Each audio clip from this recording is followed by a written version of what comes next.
स्नॅक्ससाठी असो किंवा डाएटवर असाल तर डिनरसाठी असो, ही मस्त अशी चटपटीत आणि हेल्दी ही कॉर्न पनीर चाट सॅलडची रेसिपी एकदा नक्की ट्राय करून पहा. इतकी चटपटीत आणि टेस्टी बनते, बघूनच तोंडाला पाणी सुटतं. नमस्ते, मी सत्या रेसिपी मराठी या चॅनलवर आपले खूप खूप खूप मनापासून स्वागत आहे. तर हे कॉर्न पनीर चाट सॅलड बनवण्यासाठी सर्वात पहिल्यांदा मी येथे अर्धा लिटर पाणी गरम करण्यासाठी ठेवलं. यामध्ये चवीनुसार मीठ घातलं आणि पाण्याला चांगली उकळी आल्यानंतर यामध्ये 2 वाट्या स्वीट कॉर्न ऍड केले. मी येथे फ्रोझन स्वीट कॉर्न घेतले आहेत. तुम्ही मक्याचं कणीस किंवा स्वीट कॉर्न कणीस वापरलं तरीही चालेल. आता हे स्वीट कॉर्न असल्यामुळे याला उकडण्यासाठी खूप वेळ लागत नाही. उकळी आल्यानंतर फक्त 2 मिनिटातच हे चांगले शिजले जातात. पण नॉर्मल जे मक्याचे दाणे असतात त्यांना उकडण्यासाठी खूप वेळ लागतो. तर हे स्वीट कॉर्न मी फक्त 2 मिनिटं उकडून घेतले आणि त्यानंतर यातील पाणी बाजूला काढून टाकले. त्यानंतर मी येथे 1 कांदा, 1 टोमॅटो, 1 शिमला मिरची, 1 गाजर आणि छोटी काकडी बारीक आकारामध्ये कट करून घेतली आणि 100 ग्रॅम पनीरचे छोटे छोटे तुकडे करून घेतले.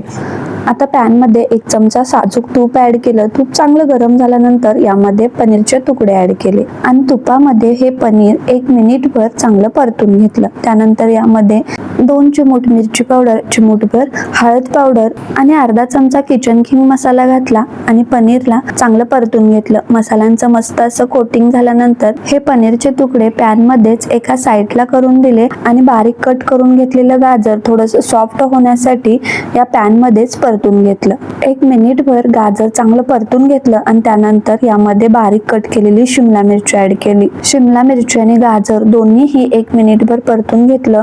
गाजराच्या तुलनेत शिमला मिरची पटकन सॉफ्ट होते, त्यामुळे पहिल्यांदा गाजर परतून घेतलं आणि त्यानंतर शिमला मिरची ऍड केली. त्यानंतर यामध्ये फ्राय करून घेतलेले पनीर आणि उकडून घेतलेले स्वीट कॉर्न ही ऍड केले. सर्व एकत्रित 1 मिनिटभर परतून घेतलं आणि हे पॅन मधून एका बाउल मध्ये काढून घेतलं. यामध्ये आपण कांदा, टोमॅटो आणि काकडी घातलेली नाही.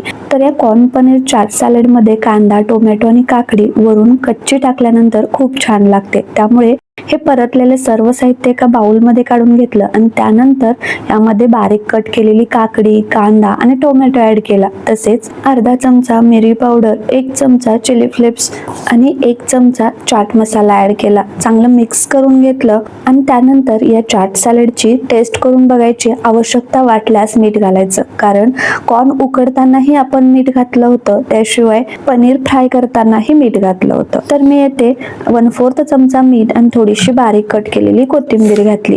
परत एकदा चांगलं मिक्स करून घेतलं आणि सर्वात शेवटी यावरती मस्त असा चटपटीतपणा येण्यासाठी अर्ध्या लिंबूचा रस पिळून घेतला आणि मस्त अशा पावसामध्ये हे मस्त असं गरमागरम चटपटीत कॉर्न पनीर चाट सॅलड खाण्यात इतकी मजा येते. एकदा नक्की ट्राय करून पहा, तुम्हालाही खूप आवडेल. आणि रेसिपी आवडली असेल तर प्लीज एक लाईक करा. चॅनलवर नवीन असाल किंवा अजून सबस्क्राईब केलं नसेल तर प्लीज सबस्क्राईब करून घ्या. परत भेटू. Bye bye.